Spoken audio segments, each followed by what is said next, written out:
On February 21st, 2019, 6-year-old Rae'Ana Rosenberg wandered away from the house where she was being babysat and fell into an icy pond in Rock Island. After hearing the emergency call, NCW Life producer Tucker Wagner directed a camera located on a tower about a mile away from the pond and began recording. In the NCW Life newsroom, we watched with heavy hearts as the rescue of Rae'Ana unfolded. We stood in stunned silence as firefighter Billy Turner swam into the frigid water and retrieved her limp body. We quickly decided the footage was too sensitive for immediate broadcast, especially with the fate of Rae'Ana far from decided. Tonight, for the first time, we'll show you that footage and the remarkable story of the people who fought so hard to save Rae'Ana's life.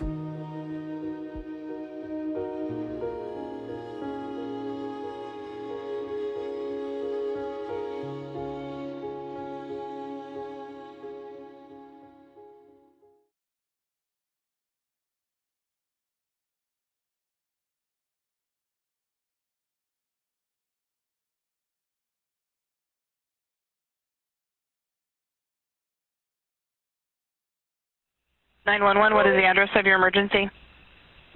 Yes, this is Marine RV in Rock Island. Okay. There's a little girl fell in the lake. I was in on overtime, just covering a shift. Fire dispatcher was going on a break, and I had just picked fire up when we started receiving these calls. So anybody that's sitting in the seat at that time dispatches a call, gets fire and aid going to those things. Okay. Yeah, is she still in the water? Yes. Okay. And how old is she? I don't know. It's just a little girl with her brother. Is her he little in the water brothers. as well? No, he's hollering for help. That's how we knew it. Okay. And can you see other people down with her now? Yeah, they're down there. Okay. Well, my partner's already let the aid crew and law enforcement know. If you see anything... I think the energy goes way up. I mean, we could be sitting just having a relaxing conversation with no phones ringing to someone saying on the phone without us having any other information, there's someone in the water, and everybody in the room's gonna snap to attention. There's key words that dispatchers will pick up on, and that would be a big one. County Valley Patrols. For information, we're going to be sending aid for a drowning. 401 Parkway Drive. It's at Marine RV. Still getting info, but it sounds like we have a patient in the water. DO12. DO12 1116. Once we have a nature, in this case a drowning, and an address, we can get resources going that direction. In this case, it was the Douglas County Sheriff's Office and Douglas County Fire District 2 and Ballard Ambulance. Island. Is anybody able to get to her to pull her out? They're trying now. We just found out that. Okay. Are you right down there by the pond? Can you see her? No. They say seconds count, but in this instance, it was literal seconds. Every second made a difference. So, yeah, it was important to get everything going that we could. Rivercom Station 1, Station 3, Ballard Ambulance, drowning, 401 Parkway Drive, Rock Island, Station 1, Station 3, Ballard Ambulance, drowning, 401 Parkway. We were fueling up when the call came in, so the first thought was stop fueling, get in the rig, and get moving. And from there, it's just monitoring the radio traffic, try to get a good understanding of what's going on, and start your plan. We're hanging on all the updates from Rivercom to kind of know, and me and Sean were specifically like, okay, she's been in the water for this amount of time. Yeah, we're asking when did she go in? Yeah.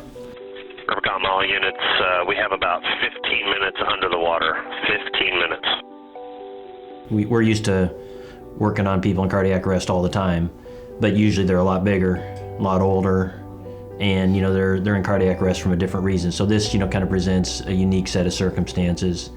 And so, we're talking the whole way down, and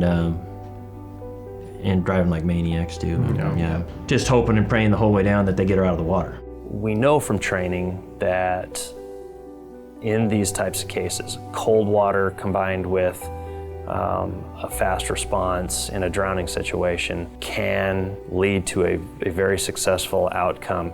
I'll be honest, this one felt like this was the real, because we get calls at third party, they don't quite they don't gel up and they don't make sense and they don't really turn out to be what they were. And this one felt like this was going to be exactly what we were being told. Rivercom DO 8 and 12, it sounds like it's a child, unknown exact age, and the child's in the pond, still getting more.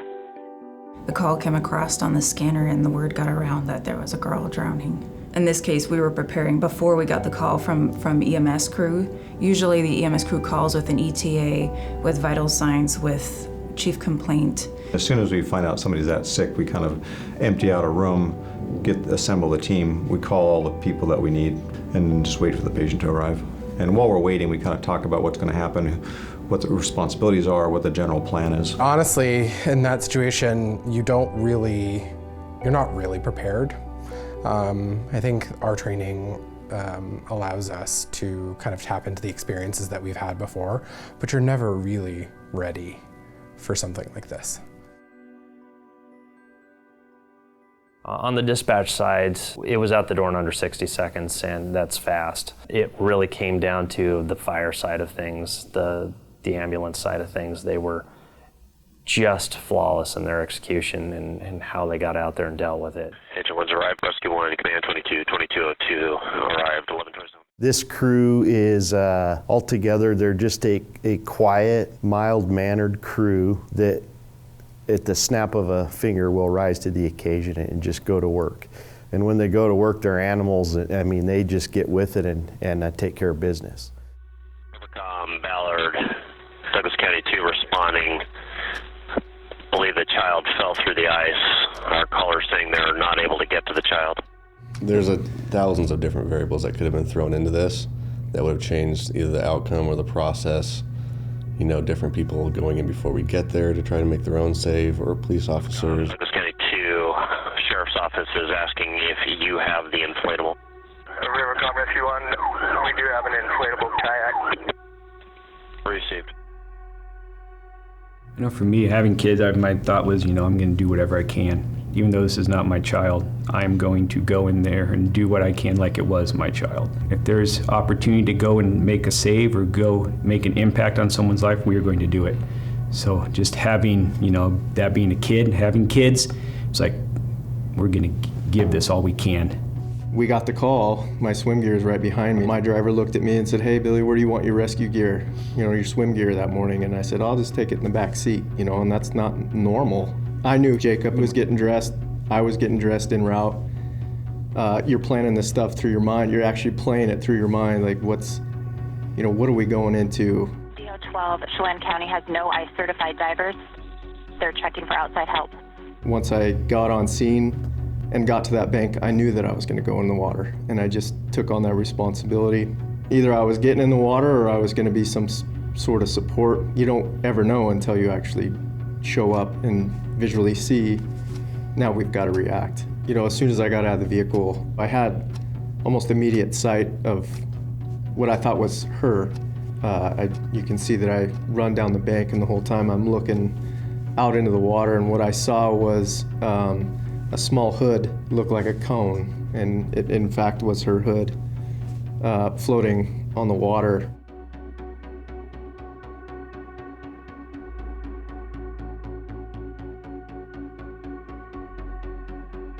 That's the first question in any water rescue, like, well, last known, like, where's our starting point? And that jacket being that pivotal starting point, that was huge. We ran into one of the, I believe it's sheriffs, at the shoreline, and he was our initial point of contact at the shore, giving us, his best account for what he believed was the last point seen, and then that was essentially established at that point where we were going in. While I was driving out there, I heard over the radio something to the effect that she fell through the ice. And the hairs were standing up on the back of my neck just because I know what the guys are going to do. I had no question in my mind. I know what the guys are going to do.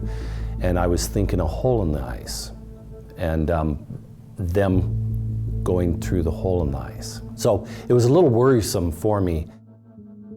I remember specifically stepping out onto the ice. I do turn, and at that moment, that's when JP and I made eye contact, and he, through that piece of advice. The biggest variable that we had to kind of combat was the ice. That's not something, I mean, we all know how to operate in water. I mean, we have different levels of water training, but water like that, now you have ice, and that ice shelf kind of threw a little curveball at us. Will that ice sustain our body weight? Can we walk across that? Do we have to crawl across it? Jake's responsibility was getting lines kind of clipped up first thing, and at that point, that was just kind of like, hey, look, just if it's gonna start to go, just get on all fours, start that kind of army crawl, especially right there towards the end, and that was that. I don't know everything.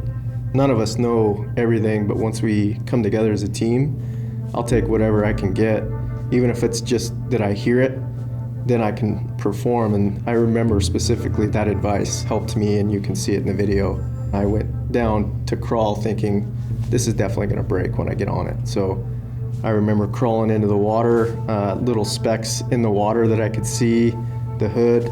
Once I entered into the water and was now swimming towards what I knew was a jacket, going through my mind was, I hope she's in that jacket. It's kind of what you sign up for. You know, you don't ever think that these situations are going to happen, and it's hard to prepare for them. You're dealing with it at that time. When they say you train and you train and you train, well, in those moments, if you train, then you can perform. It's because you don't have to think about it, and it's those small little things that just come together in all your training, and it's unexplainable, really, the feeling and the timing. Everything happened. The ambulance pulling up, it's one in a million.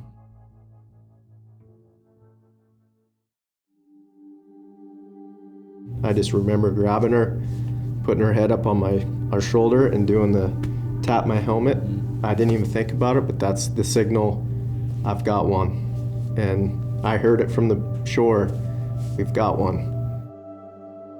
You know, the thing that stands up, you know, is grabbing her, and all I saw was her hair. I didn't see much of anything but her hair over her face. It's all those little details that you do remember. And that was the biggest unknown, and solving that was huge. That wasn't almost, you know, a breath of, okay, now I've got her. She's there. And I think that moment right there was a transition from the unknown to I hope to now I know we've got her, let's go to work.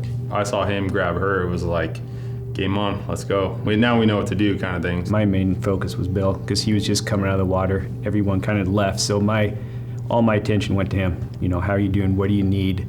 I can't remember if I gave you a big hug, or, you know, we shook hands, or, you know, did something, because I was like, okay, you know, he's kind of my focus now. That short moment that I went onto the ice, swam for her, came back, pulled back, got onto the shore, I basically bent over and seemed like I'd ran a marathon.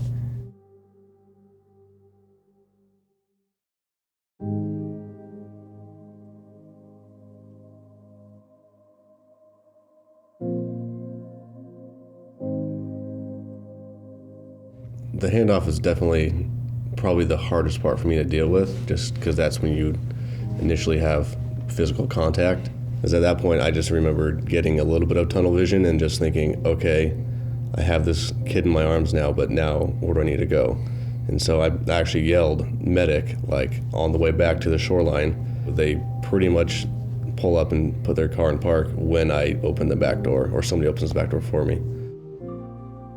But it was a very surreal feeling to have that limp weight in your hands. You know, we've all had kid brothers and sisters and wrestled around, and it's just different when it's dead weight. Yeah, something I'll never forget.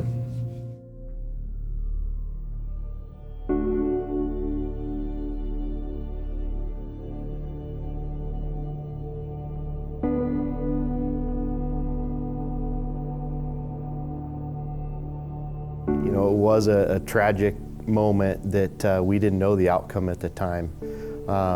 So it was, you know, it's fairly emotional. But to watch them, it was like, you know what, this little girl's getting every chance she can right now with how those crews jumped off and executed that rescue. And it was just made me so proud. Amazing feeling. It's really hard to describe.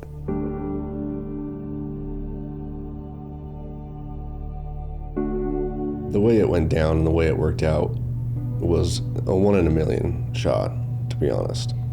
You know, to make a grab like that and then to have to deal with the outcome or the after effects is something that you don't think about initially, but it's just something that comes with the territory of the job. CO20 also, if you didn't copy, they have the child out of the water. 11:30.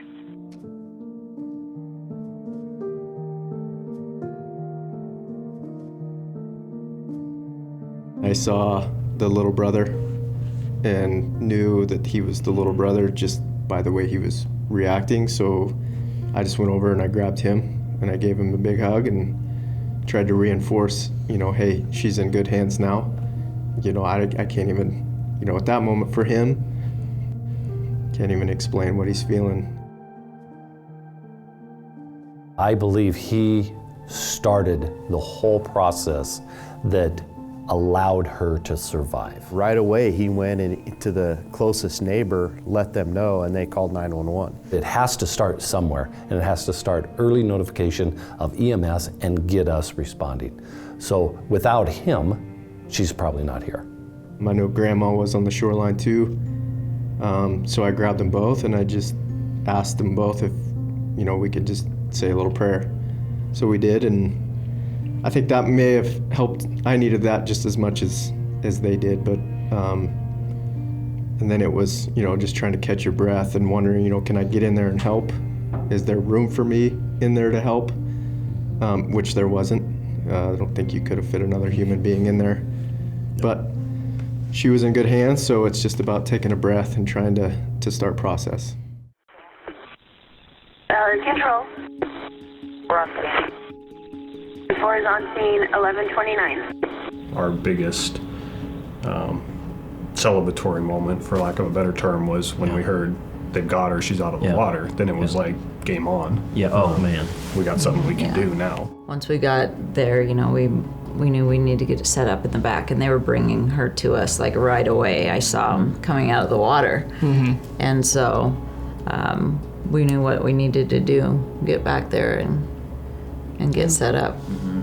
It's like that, you know, you get to go bat, you know. Like, I'm not on the on-deck circle anymore. I'm at the plate. I always want to go down swinging if I'm going to go down. Totally. I was one of the first to jump in the back, open up the doors for Jake, got in and just kind of got the bed ready and got some shears ready because, I mean, wet clothing, that's gone. We realized that she didn't have a pulse, so starting CPR early as we can. That's one of the first things we did. And Leilani started ventilating her with the bag valve mask, trying to get some oxygen in. She's been in the water, she's ice cold, just trying to find a vein. You know, I mean, you know how it is when you get cold and everything just shuts down. I mean, just even trying to find an IV and get that stuff in. But at the same time, we're trying to think like, okay, we need to be warming her up. We even called down to the office here. I had a big warming pad that I keep inside the office, and our mechanic jumped in an ambulance and ran it down there in Medicine Rock Island. Our likelihood of bringing somebody back successfully is exponentially increased with as much of a controlled environment as we can. Now, if you add in bouncing down the road and sharp corners and things like that, it just makes it more and more difficult. CPR is just really ineffective going down the road, and that's why, you know, what we've learned over the years is that we need to bring the emergency room there, get them going on their own, and then once we establish their pulse, once we get circulation going on their own, then we're going to move them.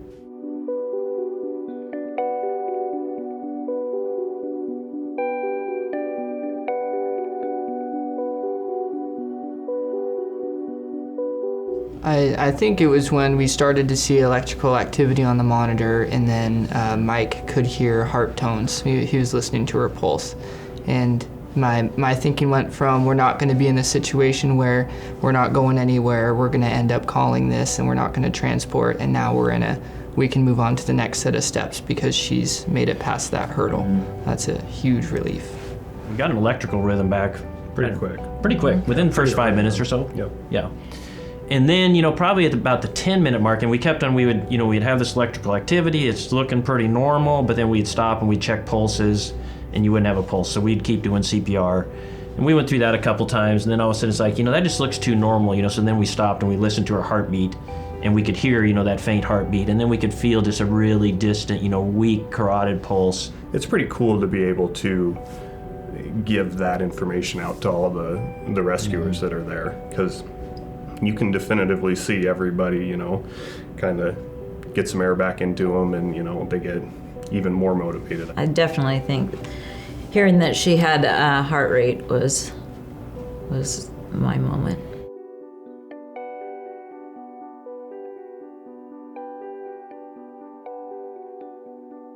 When I knew that we had a pulse and it's time to start creeping toward the hospital, so I'm the one that drove, so I just got out, get up front, and you kind of wait and you're listening, until it's the time to go, and you just start kind of going a little bit until, we got out to the road, and then I could go a little bit faster, but not too fast because, they're in the back. For me personally, I wanted to know, did they have an IV access, and was the patient intubated? And she was, which made our work a lot easier in some respects, because those were 2 steps that we didn't have to do when she arrived, and we could just focus on her resuscitation as soon as she got there. And she just wasn't moving at all. And anyone who has had CPR and lived through it can tell you that it hurts. So to know that we were causing her that much pain and she was just not responding, it's always kind of disheartening to see that. I started asking myself the questions of how long was she underwater for? How long have we been resuscitating her for? What other interventions have we tried? To get a sense of kind of where we were. It was kind of in that moment that the EMS providers had done what they had done, and they were kind of handing them off to the folks at the hospital to kind of take it and run. Just kind of a good teamwork approach of like, let me give you my input, and in a lot of cases, especially on this one, the hospital staff, Dr. Stroming, the other physicians that were in the room, really, you could tell they valued our opinion. And that kind of simplified our task, because we're like, well, we just have to keep doing CPR and continue with the resuscitation and start warming her up. My job being at the head of the bed and being able to just look at her face with every free second, it felt more like a long shot to me. Never being in this scenario before, not knowing the statistics or the background for her, I just felt that she was in very dire straits, and I wasn't really sure we were going to get her back. I thought we were going to be having to tell the parents that they lost their child today. From the door, she felt like something you'd pull out of a refrigerator. Yeah, she was really pale and mottled, and her skin was just kind of this pinkish purple lacy skin pattern. The thing that I remember the most is she was very pale. She looked lifeless.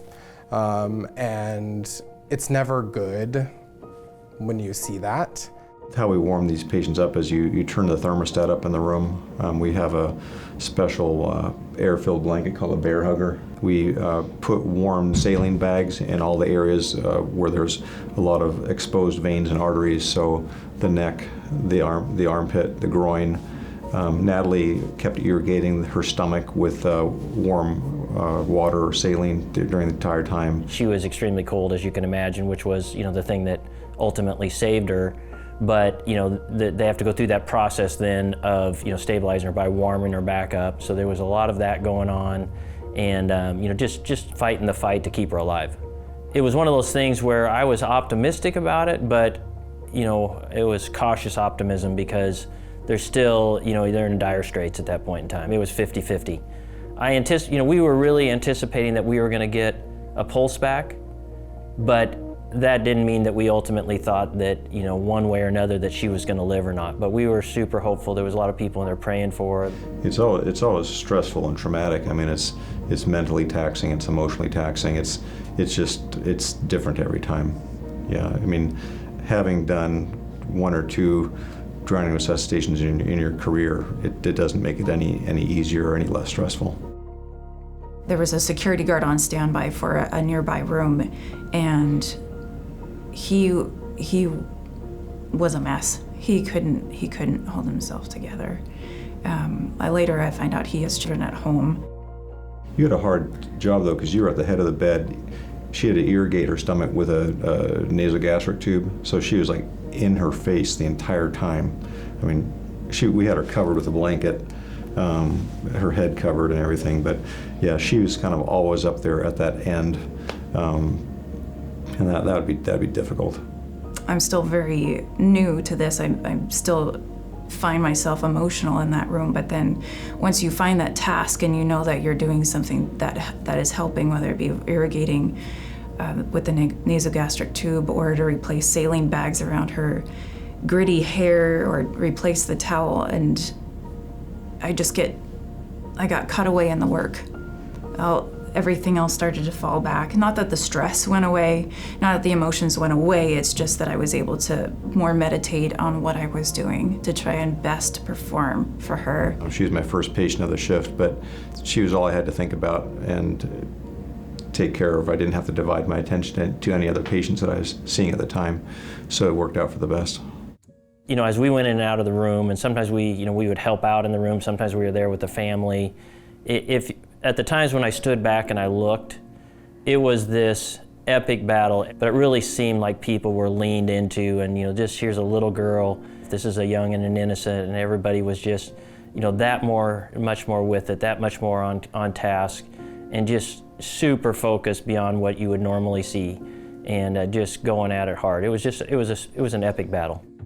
We had been doing ongoing CPR in the emergency department for, I think by that point, probably 30 or 45 minutes, and we still hadn't yet gotten a pulse. It was at that point that I called Seattle Children's to speak with them, just to kind of run the clinical situation by them and to see if they had any other guidance. Honestly, what they said is, you did everything right, keep doing what you're doing. We knew that we weren't going to keep her here because we don't have a pediatric ICU that would take care of an intubated 6-year-old. And actually, when the patient arrived, Dr. Seymour, the pediatric hospitalist, was also in the room, and he essentially arranged for the transfer and then got their input on what else we could do for resuscitation. They really, at that point in time, don't want her breathing on her own. They're providing all the ventilation. They want to control it. They want to control the amount of oxygen that's going in there. So she was still intubated, had that breathing tube in. We would have a pulse, lose a pulse. Sometimes we had a weak pulse and we'd be doing CPR. And then that continued on for a good solid hour or 2 hours of, just kind of this epic battle going back and forth with, her needing CPR, having her own pulse, back and forth, trying to get things stabilized. To be completely honest, I wasn't particularly optimistic. And that's only because the resuscitation was so long. An hour of CPR is a long time, and it's super strenuous. I mean, the CPR personnel do these compressions for 2 minutes straight, and at the end of 2 minutes, they're spent. I mean, they're ready to switch out. I think as a pediatrician in particular, I know that CPR saves lives. And it's a means to an end. It's a way to keep the blood pumping through their veins until we can figure out what's going on. They literally stand in a line. It's like they're waiting in line to go do something. And when the one person is done, they step off the stool, the next person gets on and starts doing CPR again. And then the other person goes to the back of the line and waits their turn. In those compressions, in your 2 minutes of off time, that feels like 10 seconds. And then in your 2 minutes of compressions, it feels like 10 minutes of compressions. That time really either slows down or speeds up. And when I was at the hospital then, it was just cheering them on and just, come on, let's get this done. I felt like I was coordinating everything, but I was getting input from pharmacy, from the pediatric attending, from respiratory therapy, from people that were assigned to check for pulse. And for an hour, we were just kind of doing this circuit, this CPR routine. And maybe saying I was confident is overstating it. I was hopeful. She was young, and I felt like we would get her back if we could get her warmed up. I mean, I just felt like it's a resuscitation that's been done before, and we were doing a really good resuscitation, doing the high-performance CPR. We had tons of help, and I just felt like, we're going to get a pulse back. So I was confident we were going to do that. And that made it less stressful for me in some respects, because I felt like we had the team there. We had the systems already in place that they'd worked for years to develop. And then we had this resuscitation algorithm that works. You know, we're still interfacing with them. Leilani and these guys are still in there doing CPR and stuff, but then the family starts showing up. You go from just being this laser focused in professional, dealing with the exact set of circumstances in front of you, and now you've got mom there. And it just brings it all home of, okay, this is a real life person. This is somebody's baby girl. It definitely humanizes it. There's just a lot going on for the doctor to step out and say, hey, this is what's going on, so we really take on that role and try and, get them, engaged and knowing what's going on and try and encourage them. And then the hospital staff, the chaplain came down and did an awesome job. Dr. Stroming was kind of directing everything that was going on, which allowed me to kind of tap into the skills that I have as a pediatrician. And the first thing that came to my mind is, where's the family? Because I feel like in caring for the patient, oftentimes we very appropriately focus on them, and sometimes we forget about those that are otherwise affected. And so I sought out her mom and her brother and made sure that they were being tended to. I think kind of the biggest responsibility or thing that we're tasked with is just bringing calm to the chaos.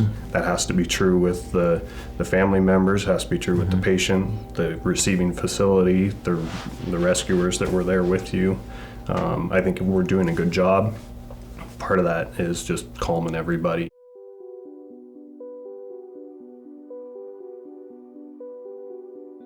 I mean, she was pretty wrecked. Yeah.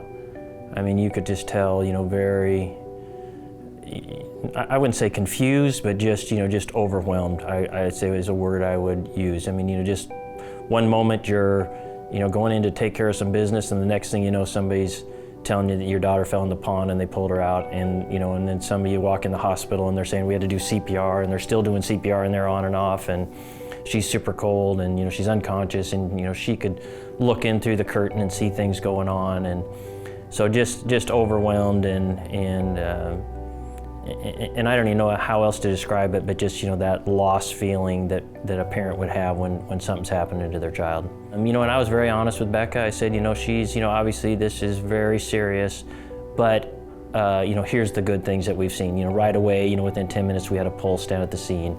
She's super cold, and that's a protecting. So we explained all of that to her, and then we explained to her that if and when they do get her stabilized, she's going to be leaving here in a hurry and going to Seattle. And as that came closer and closer, then we started doing some other stuff to get arrangements to get her over there to be with her daughter once they transported her. She was so sick that I couldn't leave the room. And that was probably one of the hardest things, that I never had the chance to really connect with the mom. I tried to connect with her son more because he was just in shock. He didn't know what to think. I mean, he may have felt, I don't know what he felt. I mean, he may have felt responsible to some extent, but yeah, he was just totally withdrawn and hardly talking. And I told him that he had saved her life. It meant a lot to him. And I know, kind of as a pediatrician and somebody who cares for children, the potential lifelong impact that this could have on her brother, who witnessed it, and from kind of start to finish almost. And probably was feeling some amount of responsibility or guilt. And so I think that conversation that Dr. Stroming had with him was really impactful, hopefully. I think it's going to be something that kind of changes his life, changes the relationship that he has with his sister, changes the relationship that they have as a family. I distinctly remember going in to check, and I was checking on the femoral pulse, and I checked it probably, I don't know, for the last 10 minutes I've been checking it. And when I reached my hand in to check it, I could feel that she had goosebumps all of a sudden. And he came out with a big smile on his face, and he said, she's got goosebumps. And And you know, it was one of those. It was something very small, but you could tell her body was reacting to the cold at that point in time, where it wasn't there before, and all of a sudden, you know, she had goosebumps, and you could just see this marked change. It's a sign that her body is physiologically active. It's still doing all of the things that it's supposed to do. And I think it just is a testament, once again, to the resilience of children. I mean, I think it's probably the #1 reason why I chose the field that I'm in. We have a temperature gauge on the Foley catheter in her bladder, so we could watch our screen where the monitor was and slowly see her temperature just rise at this glacial pace, just horribly slow. I do remember thinking, she is taking forever to warm up. This is taking a long time, because I kept lifting up the blanket and touching her thigh and thinking, oh my gosh, this skin is so cold. And when we finally got a pulse back, I saw the skin change color to a better color. There was a palpable change in the feeling of the room when that happened, because I think it was the payoff for all of the hard work that everyone had been doing. And I think in that moment, I think you could feel a little bit of kind of hope in the room. There was concerns about all these medicines we've been giving her, the epinephrine and the bicarb and these drips. We're thinking, well, now that she's warmer, these medicines are going to suddenly start being metabolized all at once, and it could cause side effects of the medication, which never happened. And by the time that we had gotten her resuscitated, things were already in the works to get her transferred out. Kind of you shift gears from just kind of a Hail Mary, kind of trying to save her, to now what are we going to do to bring her from where she is now to walking out of the hospital.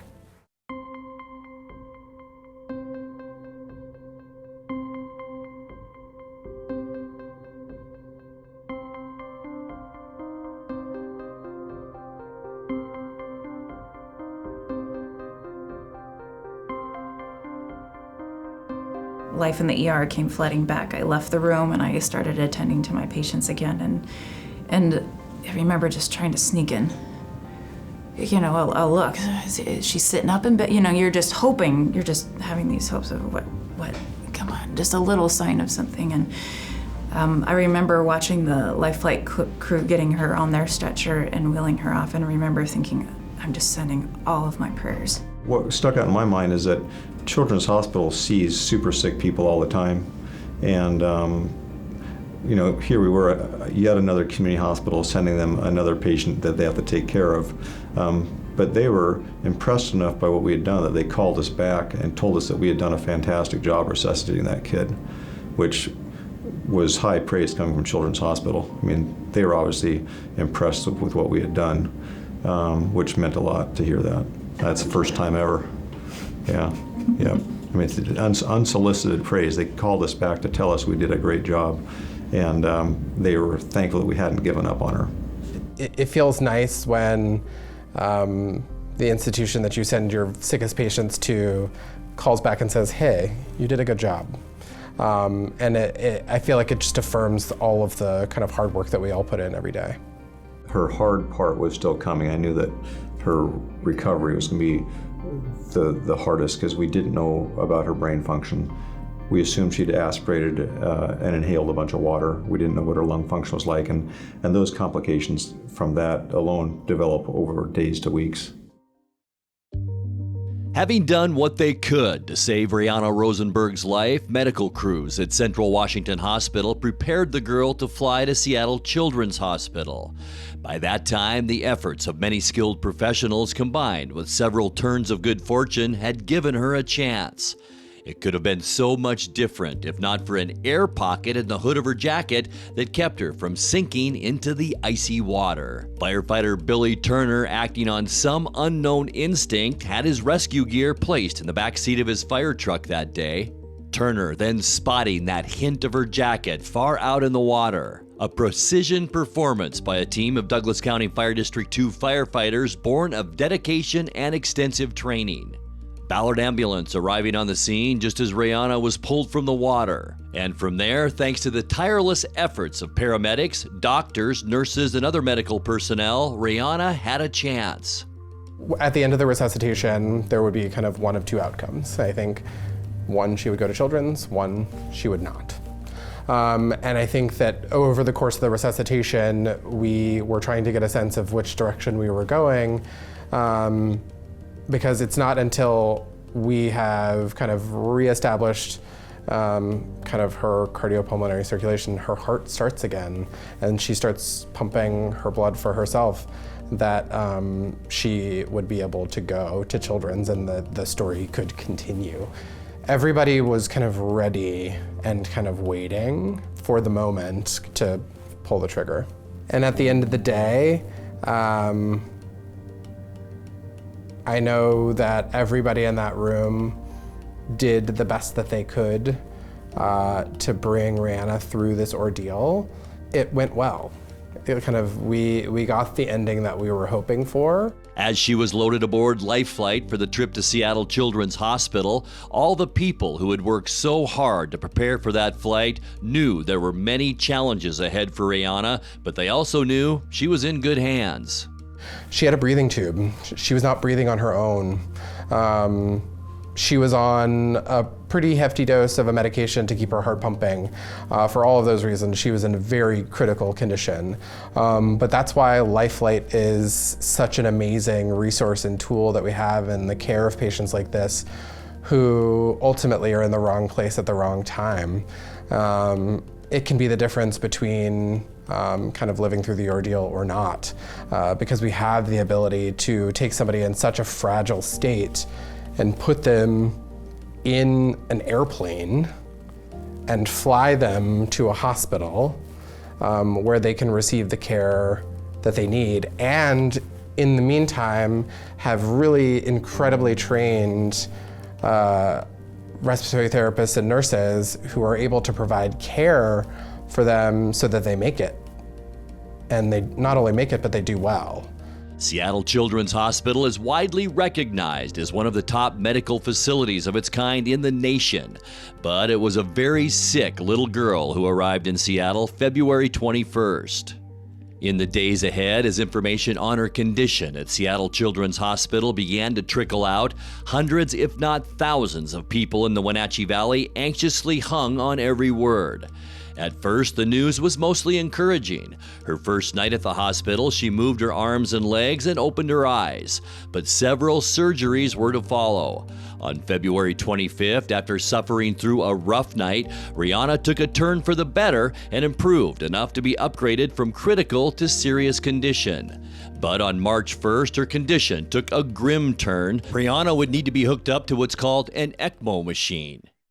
You know, that ECMO is a way that they take blood out of the body and run it through a machine that has a membrane in there that mimics what the lungs do. It delivers oxygen and takes out carbon dioxide. And it's a huge thing because that just meant that her lungs weren't working good. And so that's one of the things that's kind of the hidden giant in the room is, her brain's going, her heart's going, she's moving things, but then there's all these things that can pop up along the way, and one of the big ones is your lungs. And both just from, it could have been from the pond water, it could be just from the insult of, the shock that she went through and all the CPR. I mean, just think we pumped on her chest, just, mashed on her chest for a couple hours. And, just that in itself, bruises the chest, bruises the lungs, and then, all the stuff that's in the water. So then you got to have those lungs to live. Thank God that they have that machine and they were able to use it and, keep then that process of oxygenation going while her lungs were healing. Having cared for patients in the pediatric intensive care unit at Children's, just like her, I know the potential kind of landmines and pitfalls and complications that lay ahead of her.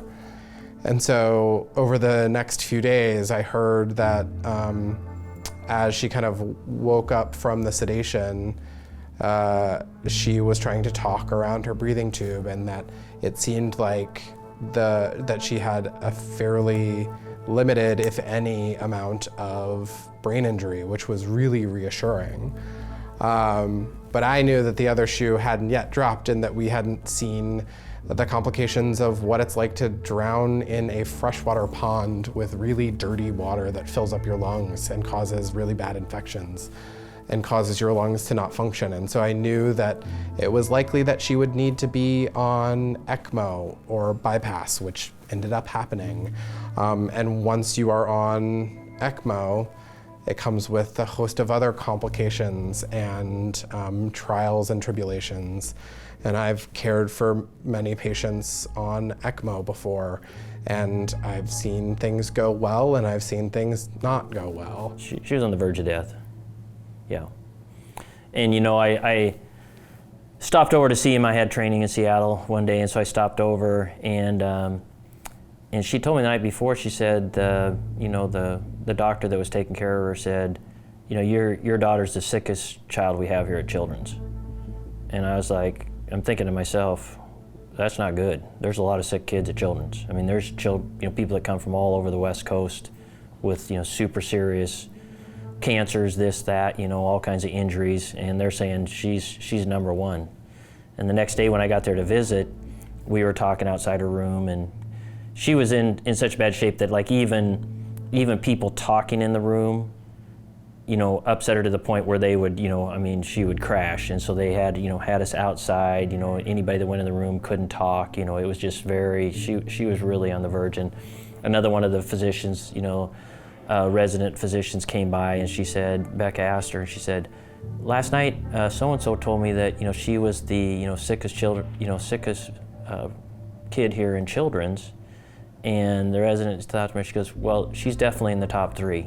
I mean, so, at that point in time, super sick. And, they were trying to prepare her, Becca, there was some conversations going on with her about, she may not leave here. We're at that stage where we need to talk about this. And, Becca told me, she goes, well, they were trying to get me prepared, that she may not walk out the door. And she goes, I'm not ready for that. And I'm like, yeah, I can only imagine.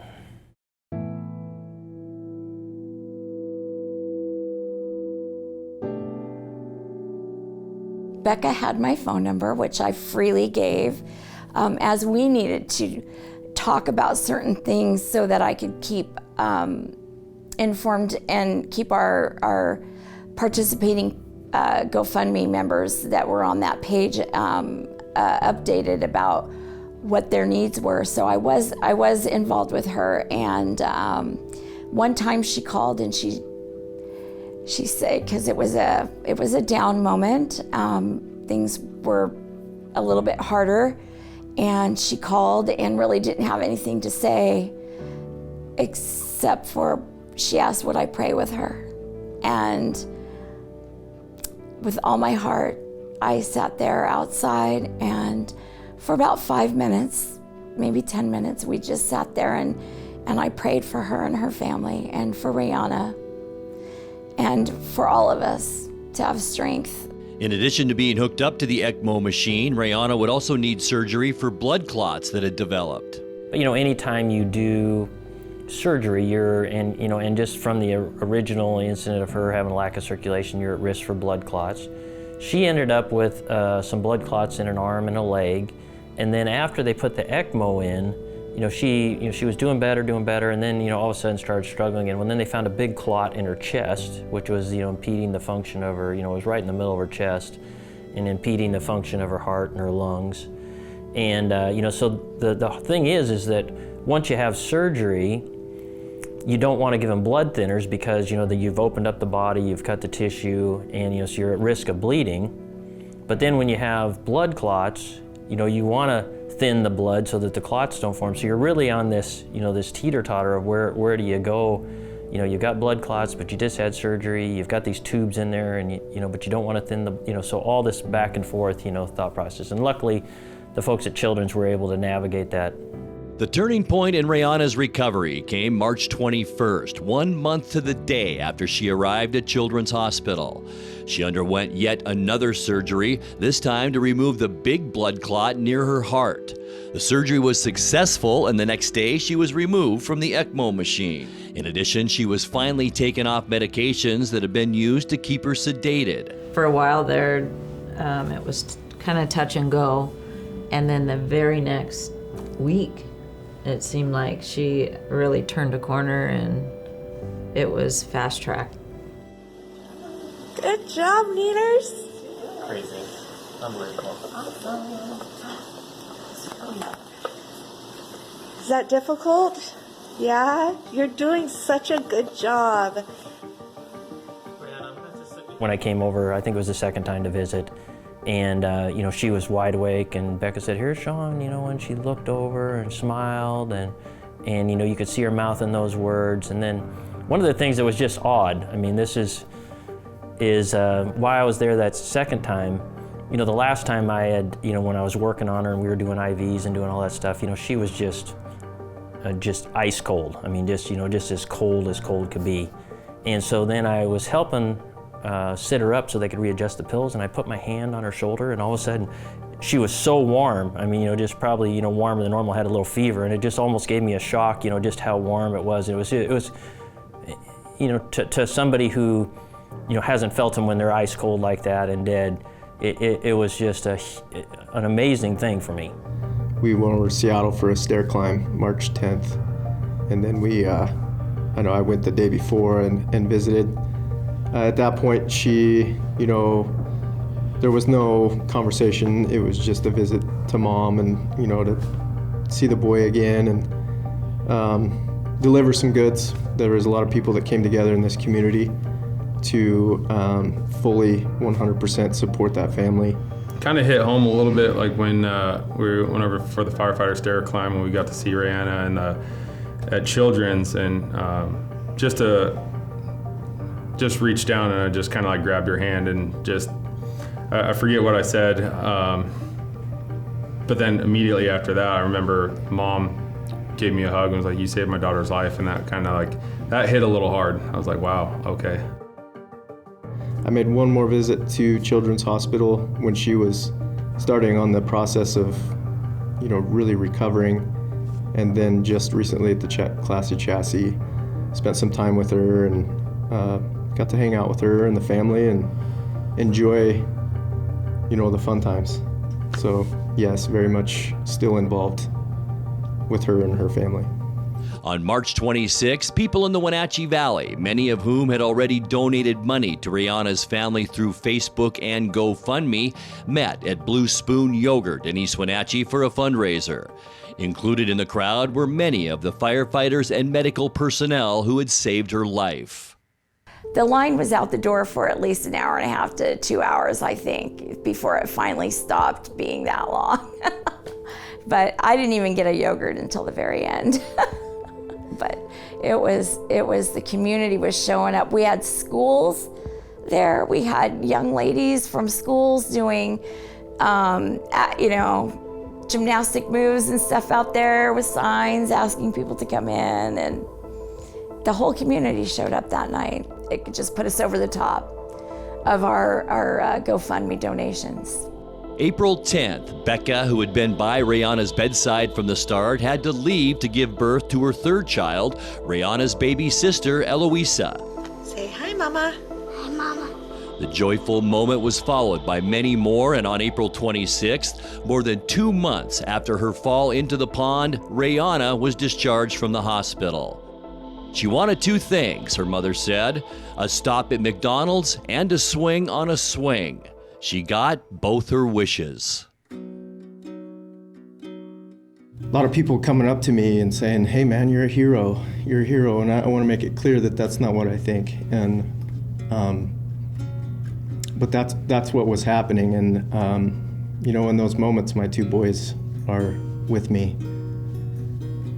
And it wouldn't, you know, a few days gone by and my little 3-year-old's running around in the front yard saying, "I'm a hero, I'm a hero." What, you know, the impact that this had on me, on this community, and now, you know, being the people that we are, and that these are what my kids get to see or what they hear, and what a privilege that is. It was, I would have to say, surreal.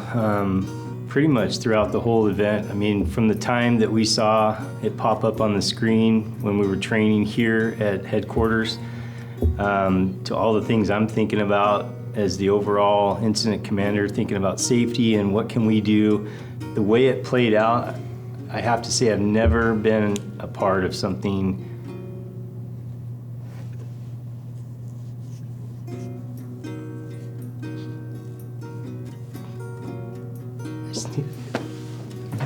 It was a proud moment of how our guys responded and performed.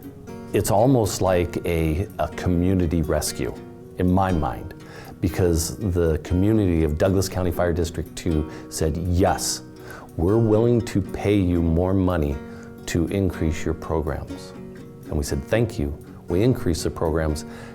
Now, what is that value that they have given us? Whatever the tax is for 6-year-old Rianna, it's just like, boom, wow. From the time that Rianna's brother noticed that his sister was in the water, he made the right choices to inform somebody as close to him as possible. That person made contact with either 911 or another individual, but the chain of events started to fall into place miraculously, and everything came together, from the dispatchers getting as much information as they could to the information that we get pre-alerted to us, and then of course the execution of the response, the deputies being able to gather information, Ballard pulling up as we're bringing Rae'Ana off the ice and ready into an ambulance with some of the best trained paramedics that have ever been in this valley, with experiences that are similar to things that have happened in the past. So they were able to draw on those experiences and help this situation immensely, to the delivery to the hospital and eventually to Children's and everything that they've done at Children's. It really took every background of every walk of profession involved in this to make this a successful outcome. We were one small piece of it, and yes, it was an integral piece because we needed to get her out of the water, but everybody coming together is what it took. It was a true team effort, and it wasn't just fire service, law enforcement, dispatch, EMS, it was everybody. But it really started with her brother. There was dozens of other small roles that helped this little girl, succeed in this journey of just, fighting for her life. But it's just a crazy overall experience that I'll never forget. She's aware of everything that happened. In fact, she was swimming already swimming. She had no fear. There was no fear in her of the water. And that alone you have to think is a phenomenon. But both the kids seemed happy. They didn't seem sad or that this experience had broken them in any way. They seemed like normal kids their age, I think. Becca really did want to do some big community thing to thank everybody, but she just wasn't able to do that at this time. If there was just one thing that I could share that would be the most important thing for her is the thank you.